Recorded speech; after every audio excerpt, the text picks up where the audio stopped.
warahmatullahi wabarakatuh. Saya Intan Andisa Ginting dari kelas Matematika 1A.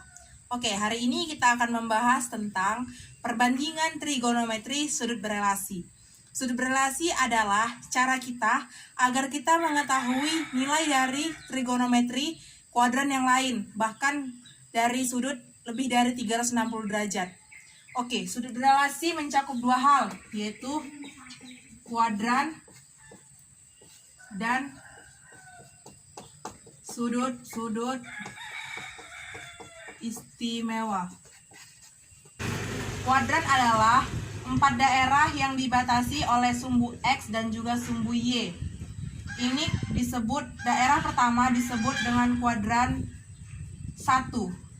Dari sudut 0 derajat sampai 90 derajat dan semua bersifat positif.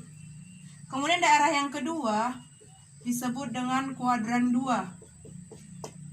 Dari sudut 90 derajat sampai 180 derajat dan hanya sin yang positif. Daerah yang ketiga disebut kuadran 3. Dari sudut 180 derajat sampai 270 derajat. Hanya tan yang positif. Daerah yang keempat disebut kuadran 4. Dari sudut 270 derajat sampai 360 derajat. Hanya cos yang positif. Kemudian sudut-sudut istimewa. Sudut istimewa mulai dari 0 derajat, 30 derajat, 45 derajat, 60 derajat, dan 90 derajat. Sin, cos, tan. Ini kita buat tabel biar cara melihatnya lebih gampang. Sin 0 derajat sama dengan 0. Untuk cos 0 sama dengan 1. Dan tan 0 derajat sama dengan 0. Sin 30 setengah. Cos 30 setengah akar 3. Tan 30 sepertiga akar 3. Sin 45 setengah akar 2. Cos 45 setengah akar 2. Mereka sama antara sin 45 dan juga cos 45. Tan 45 1. Sin 60 setengah akar 3. Cos 60 setengah.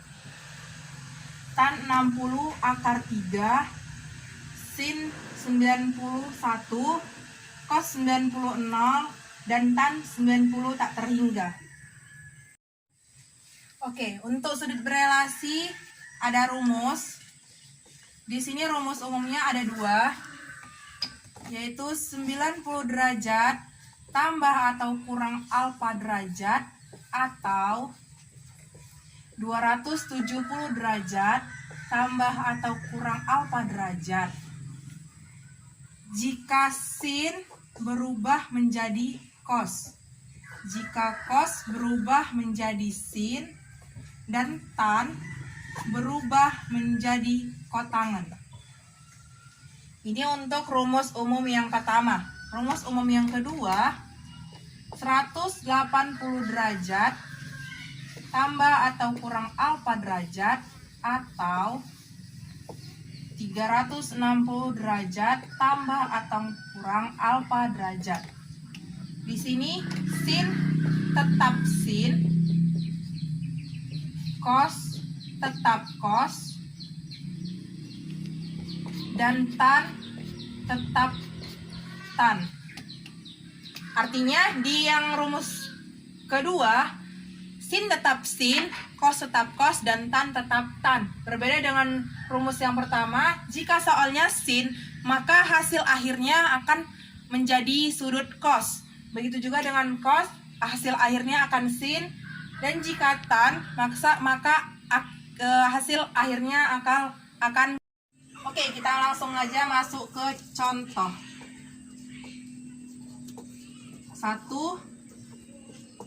Sin 120 derajat. Kita pakai kedua rumus yang tadi. Pertama kita pakai dulu yang 120 kita kurang 90. Itu untuk yang alfanya. Artinya 120 dikurang 90. Jadi ini kita buat tambah 30. Karena 90 tambah 30 hasilnya 120. Sorry. Ini kita buat soalnya sin. Kemudian dari rumus yang pertama tadi, jika dia soalnya sin, maka di hasil akhirnya menjadi cos. Berarti di sini kita buat cos. Cos berapa? Cos alfa. Alfanya ini 30 derajat. Cos 30 derajat. Cos 30 derajat sama dengan setengah akar 3. Kemudian kita pakai rumus yang kedua. Kita pakai rumus yang 180 derajat. Berarti ini kita kurang ya. Kita kurang 60. Karena 180 dikurang 60 sama dengan 120. Sama dengan jika sin, dari rumus yang kedua, jika dia sin, maka hasil akhirnya tetap sin. Sin alfa. Alfanya 60. Sin 60 sama dengan berapa? Setengah akar 3. Jadi ini benar. Nilainya sama. Mau kita pakai rumus yang pertama maupun rumus yang kedua, hasil tetap sama. Oke, kita masuk ke contoh nomor 2. Cos 300 derajat. Di sini kita buat cos. Kita pakai rumus yang kedua karena rumus yang kedua yang 360 derajat tambah atau kurang alfa itu lebih dekat dengan 300. Jadi 360 derajat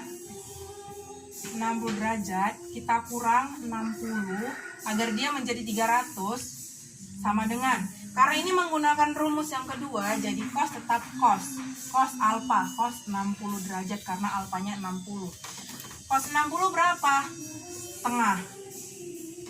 Oke. Kita masuk ke contoh nomor 3.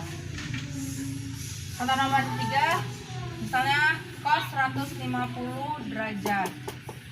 Kita buat di sini cos. Kita pakai rumus yang kedua yang 180 derajat. Ini kita kurang 30 derajat supaya dia bisa menjadi 150 derajat. Sama dengan, karena ini menggunakan rumus kedua, maka cos tetap cos. Alfanya 30 derajat. Oke, jadi kita lihat 150 ini berada di kuadran keberapa? Kuadran pertama tadi 0 sampai 90 derajat, 90 sampai 180 derajat kuadran kedua, kuadran ketiga 180 sampai 270, dan kuadran keempat 270 sampai 360. Berarti kan dia ada di kuadran kedua. Di kuadran kedua hanya sin yang bernilai positif, selebihnya bernilai negatif. Sedangkan di sini nih cos, berarti dia bernilai negatif. Cos 30 sama dengan setengah akar 3. Seperti ini. Jadi untuk menentukan dia tuh bernilai positif atau bernilai negatif itu bisa kita lihat dari kuadrannya. Seperti yang sudah dijelaskan tadi, di kuadran pertama semua positif, artinya sin, cos, tan ini semuanya positif. Di kuadran kedua hanya sinnya positif, cosnya negatif, dan tannya bernilai negatif. Untuk kuadran ketiga hanya tan yang negatif, yang positif. Tan positif, sin negatif, dan cos negatif. Kuadran keempat hanya cos yang positif. Berarti cos positif, tannya negatif, dan juga sinnya negatif. Jadi sebelum kita selesai mengerjakannya, kita harus lihat dulu di sudutnya itu. Dia itu berada di sudut di kuadran keberapa, dan lihat dia itu bernilai positif atau negatif. Demikian yang dapat saya sampaikan. Jika ada kekurangan saya mohon maaf. Saya Intan Anissa Ginting dari kelas Matematika 1A mengucapkan terima kasih. Dadah.